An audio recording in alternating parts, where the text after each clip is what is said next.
میں دوبارہ سوال دہرائے دیتا ہوں کہ یہ جو اب بحث میڈیا میں چل رہی ہے آئی ایس آئی کی چیف کی تعیناتی کے حوالے سے، یہ تو ویسی پریروگیٹو پی ایم صاحب کا ہے، تو اس میں کیبنٹ کی میٹنگ میں یا اس پہ کوئی پریس کانفرنس کرنا ضروری تھا یا یہ کیا معاملہ ہے اور آپ اسے کیسے دیکھتے ہیں؟ اعتزاز احسن صاحب۔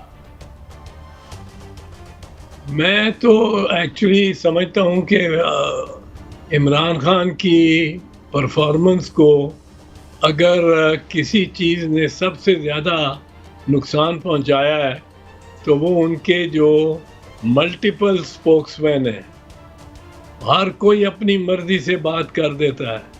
اب یہاں جو کسی کو چاہیے ہی نہیں تھا کہ وہ سوال پوچھتے وزیر داخلہ سے، وہ وزیر داخلہ نے آگے سے جواب دے دیا کہ جی وزیر دفاع کا معاملہ ہے یا وزیر اطلاعات جواب دیں گے۔ حقیقت میں آئی ایس آئی کا جو شعبہ ہے، وہ آئی ایس آئی کا جو چیف ہوتا ہے وہ پرائم منسٹر کا ایک سٹاف آفیسر ہوتا ہے، اور وہ وزارت داخلہ کے ذریعے رابطہ رکھتا ہے with the Prime Minister and his Secretariat۔ میں بھی وزیر داخلہ تھا تو حمید گل جیسا وزیر وہ آئی ایس آئی کا چیف تھا میرا، ایک بڑا جاندار اور بڑا مضبوط آئی ایس آئی چیف۔ اس وقت اسحاق خان صاحب تھے جو آئی ایس آئی کے بہت قریب تھے اور ضیاء الحق کے بہت قریب تھے، وہ صدر تھے، ضیاء الحق اس وقت ہو چکے تھے، اور افضل بیگ صاحب بھی تھے۔ ایکچولی تو ہماری حکومت جو 1988 میں بنی، آپ کو یاد ہوگا، ان کا پہلے دن سے ہی ارادہ تھا کہ یہ اس حکومت کو جس طرح بھی ہو سکے یا بننے نہ دیا جائے، یا بنے تو اس کو جلدی ڈسمس کیا جائے۔ اور 4 دسمبر کو ہماری حکومت بنی، اور 11 دسمبر کو موسیٰ خان نے ہمیں بتائے بغیر، ہم سے مشورہ کیے بغیر، گورنر موسیٰ خان نے اسحاق خان صاحب کی ہدایت پہ وہ بلوچستان کی اسمبلی ڈسمس کر دی، اور ہمارا سب سے بڑا پہلا کرائسس ہمارے لیے یہ کریٹ ہو گیا۔ اس پہ یہ معاملہ تھا جس پہ جو وزیر داخلہ ہے ان کو بڑی کمپیٹنٹ اور بڑی ایک اعتبار سے معتبر انداز سے اور معتبر حقائق کی بنیاد پہ مختصر سا جواب دیتے، لیکن خود دیتے تو وہ معاملہ شاید بڑھتا ہی نہ۔ وہ جب انہوں نے کہا، یہ پہلی دفعہ میرا خیال ہے زندگی میں، اپنی ساری سیاسی زندگی میں پہلی مرتبہ شیخ رشید صاحب نے یہ کہا ہوگا کہ یہ میرے سے تعلق نہیں رکھتا، میں نہیں بات کرتا اس پہ، یہ کسی اور وزیر سے تعلق رکھتا ہے۔ ورنہ اپنی ساری سیاسی زندگی میں میرا نہیں خیال انہوں نے پہلے کبھی وہ بتا سکتے ہیں کہ انہوں نے ایسے کیا ہو کہ دوسرے پہ یا جو جس وزارت کو مناسب سمجھا اس سے رد عمل لینے کی ہدایت کی یا ایک طرح سے مشورہ دیا۔ تو یہ اعتزاز صاحب، آج بھی وہ ہمارے وزیر اطلاعات کہہ رہے ہیں کہ قانونی طریقہ اختیار کیا جائے گا نئے army D G I S کی تعیناتی میں۔ اب تو آئی ایس پی آر ایک آرڈر جاری کر چکی ہے، اب آپ کیا سمجھتے ہیں نیا طریقہ کون سا اپنایا جائے گا اور وہ کیسے قانونی ہوگا؟ غالباً جو قانونی طریقہ ہے وہ میں آپ کو یہ بتا سکتا ہوں، کیونکہ اس پہ بڑی میرے پاس معتبر شہادت وہ ایک زمانے کے، اور یہ چوئی صاحب تو جانتے ہوں گے بہت اچھی طرح، اسحاق خان کے معتبر ترین ڈیفنس سیکرٹری تھے اجلال حیدر زیدی صاحب، اور اس وقت کے انہی کے معتبر ترین کیبنٹ سیکرٹری تھے حسن ظہیر صاحب۔ حسن ظہیر صاحب اور اجلال حیدر زیدی صاحب سے ہماری گورنمنٹ نے مشورہ کیا، اور مشاورت میں چونکہ میں بھی بیٹھا تھا، میرے سے متعلق تھا، میرے محکمے سے متعلق تھا یہ معاملہ، تو اور بی کسی کو ایسے کو جس کے محکمے سے متعلق معاملہ ہو اس کو باہر نہیں رکھتی تھی. وہ یہ اجلال حیدر زیدی صاحب جو ڈیفنس سیکریٹری تھے اور ساتھ کیبنٹ سیکریٹری بھی بیٹھے تھے، انہوں نے یہ بتایا کہ اس میں یہ معاملہ روٹ ہو کے آئے گا وزارت داخلہ سے، پھر یہ جائے گا سیکریٹری داخلہ دفاع پہ، پھر جائے گا منسٹر دفاع جو اس وقت چیمہ صاحب تھے، غلام سرور چیمہ، کرنل غلام سرور چیمہ، تو ان کے پاس جائے گا، پھر یہ جنرل نصیر اللہ بابر صاحب کے پاس، اور پھر یہ پرائم منسٹر کے پاس. یہ اس وقت کی بات میں کر رہا ہوں جب اپریل 2079 میں 89 میں ہم نے یہ فیصلہ کیا تھا کہ چونکہ جلال آباد آپریشن فیل ہو گیا ہے، ناکام ہو گیا ہے، جس کی وکالت اور جس کی پرزور حمایت حمید گل صاحب اور اسلم بیگ صاحب، جن کے خیال میں افغانستان اسٹریٹجک ڈیپتھ تھی پاکستان کی، اور اس میں حکومت ہماری مرضی کی آنی چاہیے تھی، اور روسیوں کے انخلاء کے بعد ہمیں جلال آباد پہلے لینا چاہیے، اور پھر باقی 2-4 ہفتے میں مہینوں میں باقی افغانستان. ارتضا صاحب، میں ایک چیز آپ کے ایکسپیرینس سے جاننا چاہ رہا ہوں. ہمارے ہاں صحافت میں یہ بڑا ایک لفظ ہے سول ملٹری ریلیشن شپ، تو ہم جیسے جو ایسے چھوٹے موٹے تھوڑے انفارمیشن والے لوگ ہیں، ہم سمجھتے ہیں کہ ہماری جو سیاسی حکومتیں ہیں ان کا استحکام براہ راست سول ملٹری ریلیشن شپ سے ساتھ ہے. Do you agree with this کہ ہمارے ہاں یہ جو فوراً بحث شروع ہو جاتی ہے ایک پیج ہے یا ایک پیج نہیں ہے، یہ ریئلٹی ہے کہ ہم ویسے ہی ایک پرسیپشن میں اس طرح کی بحثیں کرتے رہتے ہیں؟ نہیں، یہ ایک لحاظ سے ریئلٹی ہے. ہماری اپنی حکومت دیکھ رہے ہیں، ہمارے خلاف ووٹ آف نو کانفیڈنس آیا 1979 میں اکتوبر میں، ہم نے ڈیفیٹ کیا.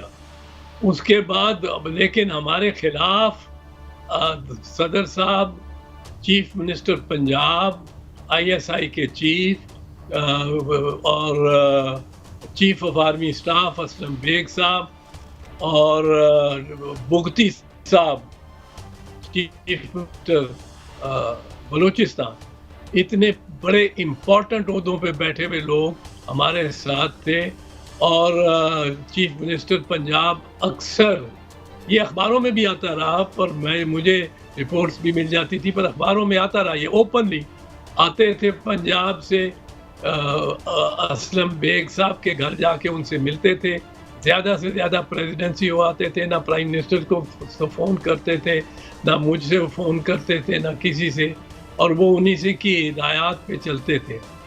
اور بالآخر جب ہم نے پکا قلعہ کا آپریشن میں بھی ہم ناکام نہیں ہوئے، جو پولیس تھی وہ کامیاب ہو رہی تھی کہ فوج نے اس کو روک دیا، اور اوپر اسلم بیگ صاحب کو الطاف حسین نے فون کیا. الطاف حسین کراچی تھا، اسلم بیگ صاحب انڈونیشیا گئے ہوئے تھے، وہاں سے انہوں نے حکم دیا اپنے GOC صاحب کو، جو کہ ایک بڑا اچھا جرنیل ہوئے ہیں جو، لیکن ان کو تو حکم تھا، ان کو حکم ہوا کہ پولیس کا ایکشن، پولیس کو نہیں پہنچنے دینا پکا قلعہ تک، تو ان کی ٹروپس درمیان میں کھڑی ہو گئی آ کے. یہ جولائی 1990 کا واقعہ ہے، جولائی، اور 6 اگست 1990 کو ہمیں ڈسمس کر دیا گیا انڈر 58(2)B. تو یہ ہمارے ساتھ مجھے تو بہت پتہ ہے کہ 1 پیج پہ ہونا کتنا ضروری ہے، اور اس سے بعد سویلین گورنمنٹ کتنی مشکل ہو جاتی ہے. آپ کو بھی یاد ہو کہ بحث بھی چلی تھی کہ سندھ میں آرٹیکل 245 کے تحت عدالتیں بیٹھی جائیں کہ بٹھائی جائیں کہ نہ جائیں. ہم نے بڑا ڈٹ کے مقابلہ کیا اس موقف کا. اور دو اسلم بیگ صاحب کہہ رہے will not chase shadows. تو ہم یہ نہیں برداشت کر سکتے کہ سندھ میں ہمارے جو مین صوبہ ہے اسی میں ہم فوجی عدالتیں لگا دیں, ہم ہی لگا دیں. تو اسلم بیگ صاحب چیز شیڈو, یہ ان کی اور میری بات ہوتی رہی. بہت لوگوں نے کہا جی اعتراض کی وجہ سے حکومت گر گئی ہے. وہ ہم اصول پہ تھے بھائی, ہم اصول سے ہٹے نہیں. ہماری سیاست لاکھ غلط تو اس میں خامیاں ہوں, ورنہ تو ایک وزیر ہے آج کل وہ کہتے ہیں میں 12 دفعہ وزیر ہوا ہوں. میں بھی 12 دفعہ وزیر ہو سکتا تھا, اس میں کیا دشواری تھی. میں تو اسلم یہ مشرف کے وقت جب میں لیڈ کر رہا تھا MNA بھی تھا تو میں وزیر اعظم بھی ہو سکتا تھا. لیکن یہ کوئی بات بنی نہیں ہے کہ جی میں 12 مرتبہ وزیر رہا ہوں, یعنی 12 مرتبہ میں نے وفاداری بدلی ہے. تو میرا تو یہ تھا کہ ہم تو اس بات پہ قائم تھے کہ ہم جو چیز جس اصول پہ چلنا چاہتے تھے. اچھا اعتزاز صاحب, اب یہ تو پیپلز پارٹی کی اور آپ کی اسٹرگل جو ہے وہ تو بہت جو ہے اس کو اب کوئی ڈینائی نہیں کر سکتا سول آزادیوں کے لیے, بلکہ اصل کوئی تحریک تھی تو 68 69 ہی تھی اور جس کے آگے بھی اب چلتی رہی. میں تھوڑا سا موضوع بدلتا ہوں. یہ فرمائیے کہ مریم نواز صاحبہ ضمانت پر ہیں اور نیب جا رہی ہے اب اس ضمانت کی منسوخی کے لیے, تو یہ بھی کیا ایک ریئرٹی نہیں ہے کہ کانوکٹ جو ہیں وہ ضمانتوں پر ہوں اور ہم پھر جائیں عدالتوں میں؟ تو ہمارے سیولین بھی کوئی کیسے لگتا ہے آپ کو, آپ کیسے دیکھتے ہیں سارے کیس اور اس سینیریو کو؟ اعتزاز صاحب. احتساب کا تعلق ہے میری نگاہ پہ تو وہ پوز کا بٹن دب گیا, اس پوز. کچھ نہیں ہوتا, کچھ نہیں ہونا کسی کو. ایک موقع ملا تھا میرے خیال میں عمران خان کو, زندگی کا ایک اور موقع, بہت بڑا 1992 والا موقع آج اس کو ملا تھا پہلی مرتبہ, کہ وہ پینڈوراز پیپرز یوں ہی آئے تھے, وہ اپنے لوگوں کو, دوسروں کو کچھ نہ کہتا, اپنے لوگوں سے استعفے لے لے, کچھ اور بھی نہ کرتا. وہ کہتا آپ کو دوبارہ رکھ لوں گا اگر آپ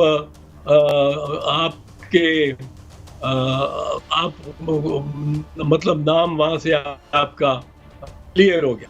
ہاں یہ اس کو خطرہ ہوتا, بالکل اس کو خطرہ ہوتا, میں یہ کانشیسلی کہہ رہا ہوں, اس کو خطرہ ہوتا کہ اس کی حکومت گر جاتی, اتنے ووٹ باہر نکل جاتے کہ اس کی حکومت اس کی گرتی, وہ للکار کے ری الیکشن کے لیے آتا یا اپوزیشن میں بیٹھ جاتا.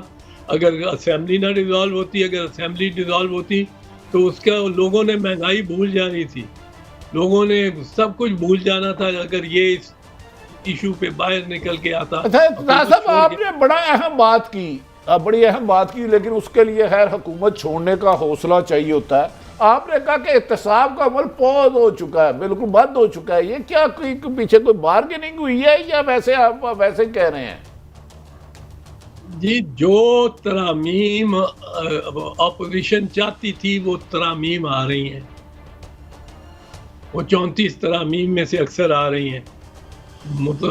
تنازع تو ہے نون کا اور یہ جو پی ڈی ایم ان کا, اور اس کی میعاد پہ, جاوید اقبال کی میعاد پہ, کہ اس کی میعاد بڑھنی چاہیے کہ نہیں. میعاد انہوں نے بڑھا دی تھی, ایک پہلے بھی گئی تھی, میعاد بڑھ ہی نہیں سکتی, ہو ہی نہیں سکتا. سارے لگے ہوئے تھے ان کے, آپ کبھی بیانات نکالیں, وہ شاہد خاقان ہو یا نواز شریف ہو یا شہباز شریف ہو یا مریم ہو ہی نہیں سکتی جی میعاد. اور اوپر سے حکم آیا تھا کہ سارے MNA ناشتہ بھی پارلیمنٹ میں کریں گے, اسمبلی میں جا کے, اور سارے MNA میرے جو ہیں وہ ووٹ کریں گے اور یہ جو پاس کرائیں گے. اچھا اعتزاز صاحب, صرف میں ادھر روکتا ہوں آپ کی موجودگی میں, صرف یہ بتا دیں, مجھے ایسا لگ رہا ہے کہ نون لیگ جو آرڈیننس ہے جس میں ترمیم ہے وہ بڑی بینیفیشری ہوگی. آپ کیا سمجھتے ہیں نون لیگ, شاہد خان عباسی, احسن اقبال جن پہ کیس چل رہے ہیں, وہ بھی بینیفیشری ہوں گے اس آرڈیننس کے تحت جو ترمیم لائی گئی ہیں نیب آرڈیننس پہ؟ وہ ہو سکتے ہیں جی, وہ بھی ہو سکتے ہیں, کیوں نہیں ہو سکتے. وہ بحث یہ ہوگی کہ جناب یہ معاملہ تو ٹیکس کا معاملہ کرپشن کا بنتا ہی نہیں ہے, نیب کا بنتا ہی نہیں ہے. ٹیکس دیکھیں کتنا بنتا تھا, کتنا نہیں بنتا تھا, FBR کو بھیجیں, یا دوسرے جس محکمے کو یہ بلڈنگز اینڈ روڈز کا معاملہ ہے تو ادھر بھیجیں، اس محکمے کو بھیجیں. اعتزاز صاحب اعتزاز صاحب خان عباسی صاحب نے اعلان کیا کہ وہ جس نیب آرڈیننس کا آپ نے ذکر کیا کہ پاز کر دیا ہے، وہ کہتے ہیں ہم اس کو چیلنج کریں گے. میرا آپ سے سوال ہے یہ چیلنج جو ہے یہ واقعی ایک سینسیبل چیلنج ہے، اور کیا اس پہ پیپلز پارٹی نون کے ساتھ جائے گی کہ یہ ایک غلط آرڈیننس آپ بنا رہے ہیں؟ بھائی صاحب ہمارا تو یہ فیصلہ ہے پیپلز پارٹی کا کہ ہر طریقے سے اس کو اپوز کرنا، اور اس اپوزیشن میں عدالت میں جانے کی ضرورت پڑی تو تب بھی اپوز کریں گے. میں اگر دیکھوں گا، میرا اگر مشورہ یہ ہوا، میری رائے میں عدالت میں جانا مناسب نہ ہوا تو میں اپنی پارٹی میں بالکل اس رائے کو دوں گا کہ عدالت میں جانے کا معاملہ نہیں ہے.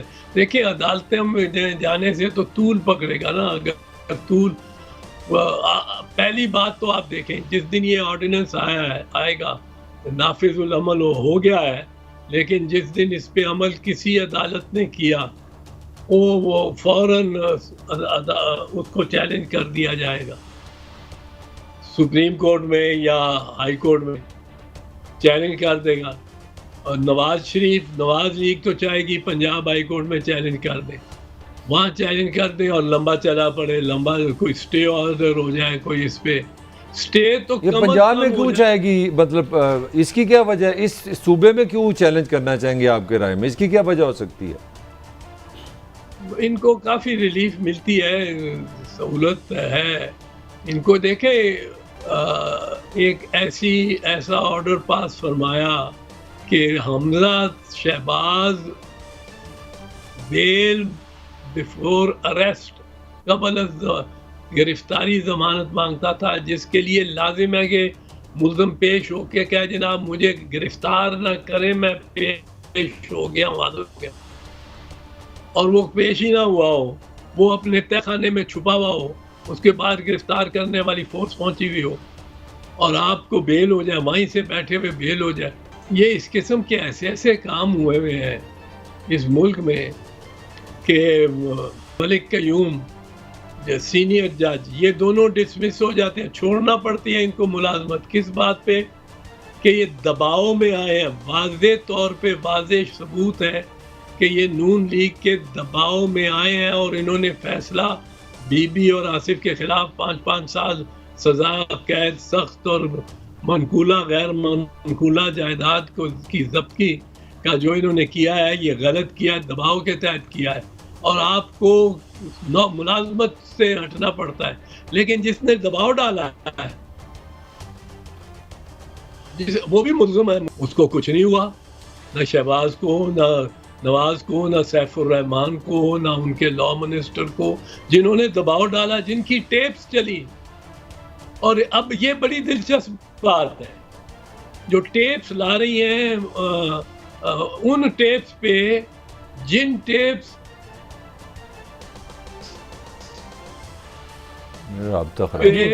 جی جو آپ کی رشتہ داری بھی ہوئی ہے ابھی اور زیادہ، اس پہ اب مریم بی بی کہہ رہی ہیں کہ انہوں نے تو دباؤ ڈال لیا، آپ نے کچھ نہیں کیا، ہماری ٹیپ پہ آپ ان ٹیپ پہ آپ نے کیا، ہماری ٹیپ پہ کیوں نہیں کرتے؟ یعنی وہ جو ٹیپ سچی تھیں ان پہ آپ نے ایکشن لیا، ہماری ٹیپ پہ آپ ایکشن نہیں لیتے. ایک تو یہ